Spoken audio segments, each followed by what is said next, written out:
El ciclo hidrológico inicia con la evaporación del agua desde la superficie. En esta explicación vamos a asumir que aquí tenemos un océano y que comienza desde este ciclo. Como vemos, el sol calienta el agua de los océanos, ya sean ríos, lagos también, lo cual existe una evaporación hacia el aire. Y a medida que se eleva, el aire humedecido se enfría y el vapor se transforma en agua.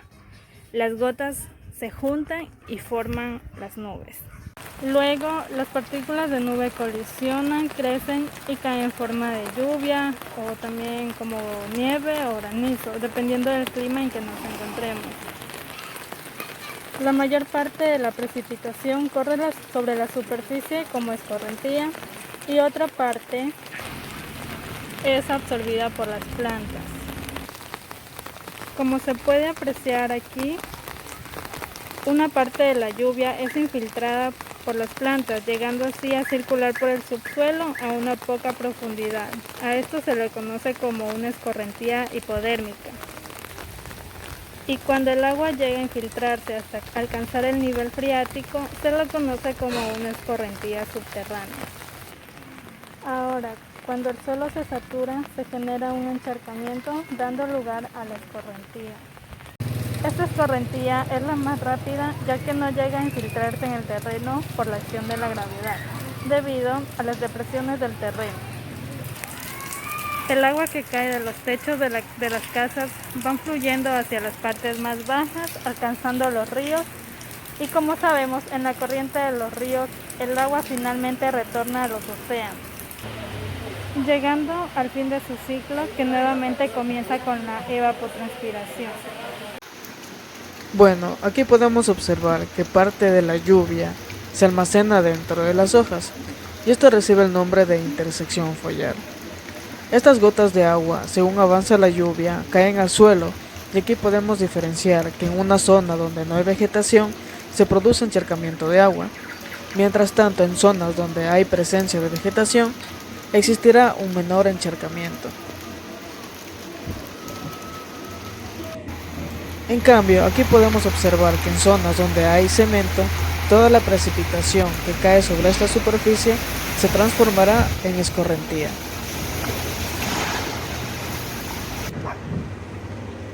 En esta parte podemos ver la intersección foliar, que es en donde el agua se queda en la superficie de las hojas. Esto se puede dar en diferentes tipos de hojas.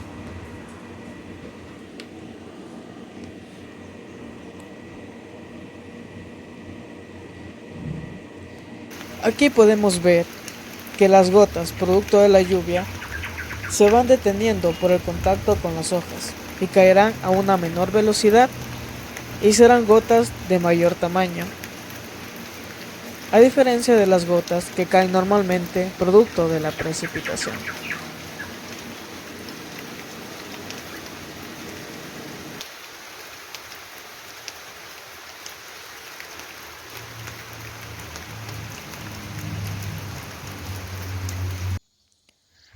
Aquí podemos observar que una vez que la precipitación ha cesado, en la intersección foliar de las plantas se almacena agua dentro de su follaje.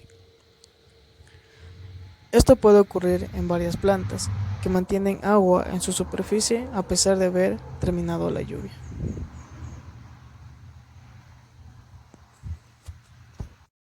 Bueno, yo les voy a hablar acerca de la capacidad del uso de los suelos. Esto es una clasificación técnica interpretativa basada en los efectos combinados del clima y sus características permanentes del suelo, y que tiene por objetivo agrupar a los suelos existentes en clases de capacidad de uso para señalar su relativa adaptabilidad a ciertos cultivos propios de la zona, además de indicar las dificultades y riesgos que se pueden presentar al momento de usarlos. La clasificación está basada también en la capacidad de la tierra para producir, señalando las limitaciones naturales de ella. La clasificación de suelos por clase de capacidad uso es indispensable para mostrar y localizar en forma simple y resumida sus potenciales y limitaciones para el uso agrícola, ganadero y forestal, tanto en condiciones de riego como de secado. Las categorías de clasificación empleadas para establecer la capacidad de uso de suelos son 3, las cuales son clases, subclases y unidades de capacidad de uso, las cuales se usarán dependiendo el grado y detalle de estudio del mismo.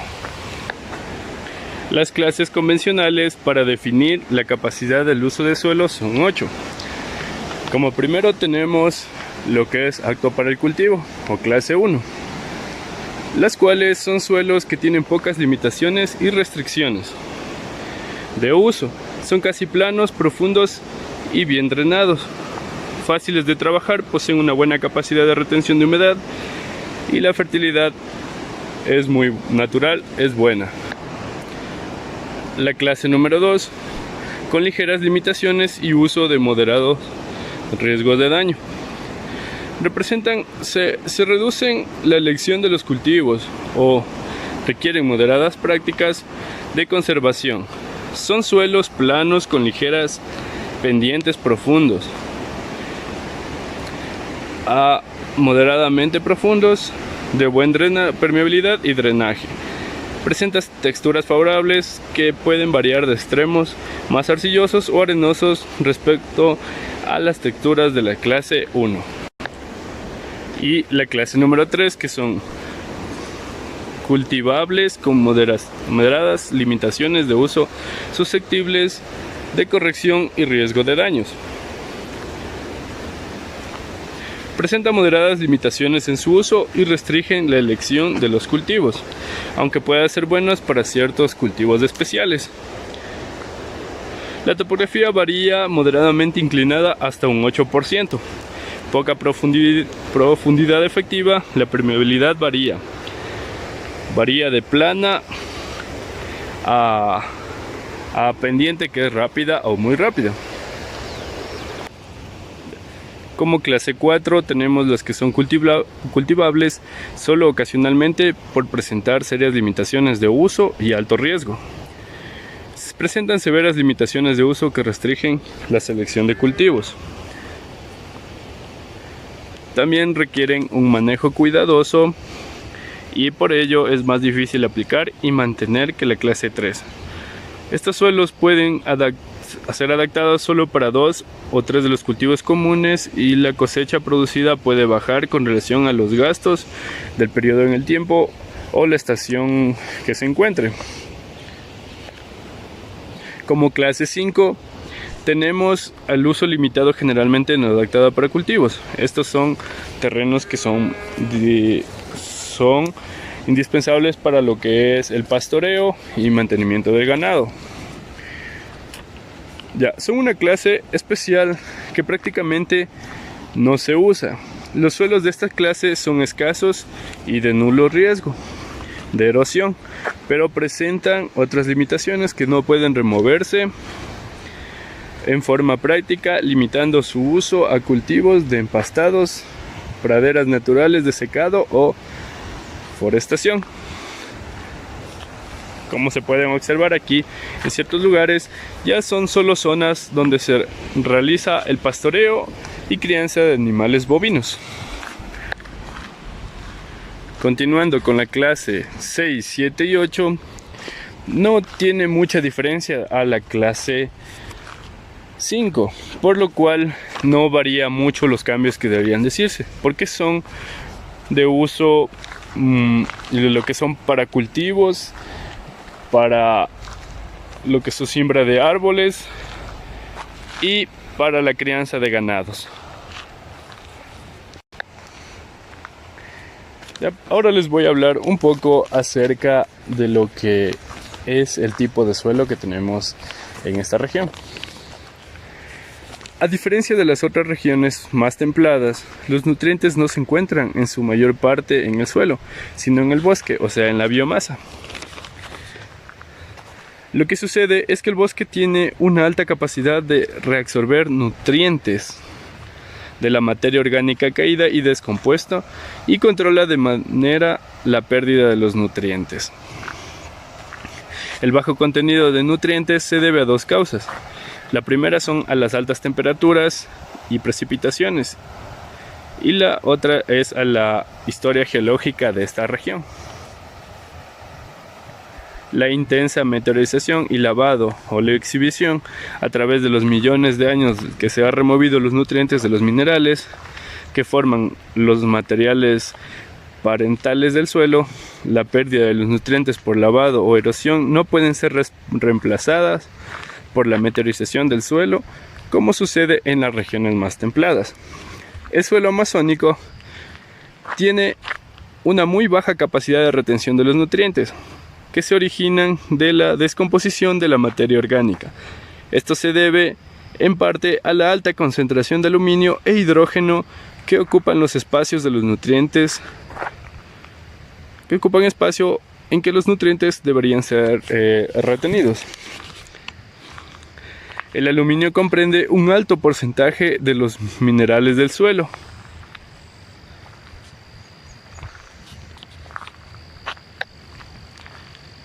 El hidrógeno proviene de los ácidos orgánicos formados de la materia orgánica de la capa superior del suelo. A pesar de la poca capacidad del suelo de retener los nutrientes, la sobrevivencia del bosque no está amenazada porque las especies de los árboles de la Amazonía se han adaptado a suelos altamente meteorizados y lavados. Una de las adaptaciones más importantes de la concentración de las raíces de la superficie del suelo que permite capturar a los nutrientes provenientes de la descomposición de la materia orgánica y evitar que se pierdan por lavado. Con respecto al caudal, es el volumen de agua que atraviesa una superficie en un tiempo determinado. También se puede decir que es un dato instantáneo, sin embargo, se puede referir al valor medio en distintos periodos de tiempo, como puede ser caudal diario, caudal mensual o el caudal anual. También tenemos lo que son los canales de agua. Estos, por lo general, son un cauce artificial de agua que se conduce para darle salida o para dar otros usos. El canal es la parte más profunda del lecho de un río o curso de agua por la que fluye el caudal principal.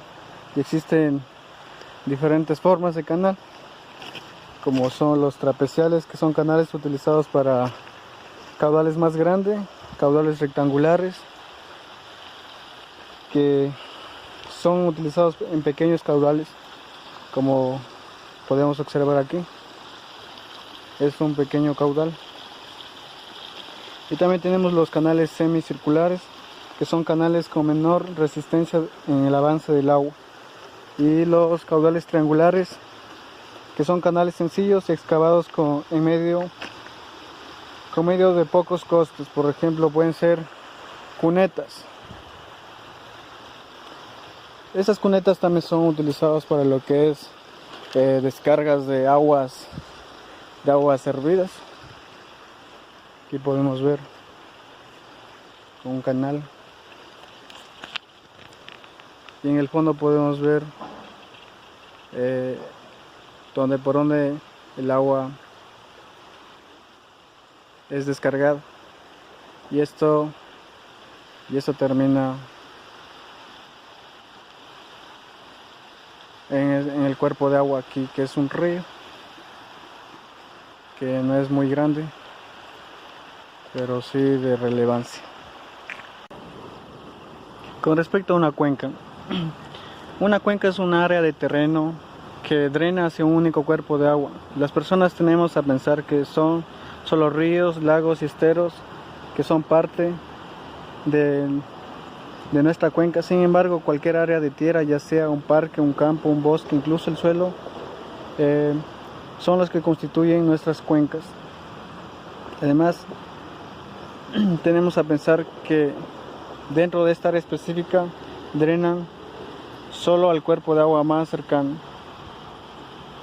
Y gota a gota es conducir al suelo hacia las aguas subterráneas, también hacia riachuelos y arroyos, haciéndose caminos grandes, ríos y eventualmente hacia el océano. Todo el mundo vive en una cuenca. También las cuencas no conocen divisiones políticas, ya sea local, nacional o internacional.